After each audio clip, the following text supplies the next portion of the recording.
Good morning. This is the first episode of many covering the topic of self-improvement. The first step that everyone has to take when it comes to self-improvement is self-love. Many people don't even think about this as a crucial step when it comes to self-improvement, because typically self-improvement comes from more of like a negative feeling that you have about something that you don't appreciate about yourself, or even worse, through a feedback that you might have gotten from a friend or even sometimes strangers, and you would like to change because you don't feel comfortable with that comment. So hopefully we're going to take a step back and really reassess the true meaning of self-improvement, and most importantly reasons why we should be doing self-assessment and through that self-improvement. So the first one is self-love. As I mentioned, self-love, what does it mean? A lot of times we lose ourselves in finding the definition of a specific term.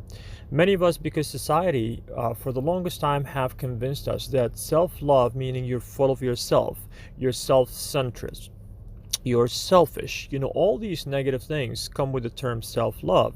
But actually, to the contrary, self-love, it means you embrace the person you are, you accept who you are, you appreciate who you are, and most importantly, as you do that, you realize and you acknowledge that you are imperfect, and at no time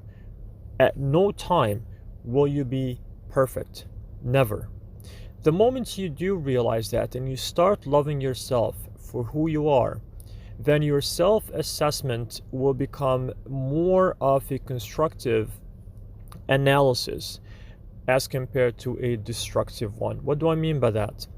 As I mentioned earlier, sometimes the objective behind the self-improvement is more because we hate something in us, or somebody else mentions or highlights a negative thing, or according to them it's a negative thing, and would like to change that.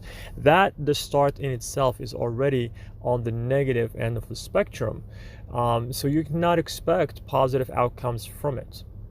So again, the next episode I will be talking about how can you self-love yourself, keeping in mind that the objective also will be based on that when it comes to self-improvement. So stay tuned for our next episodes in the series of self-assessment and self-love.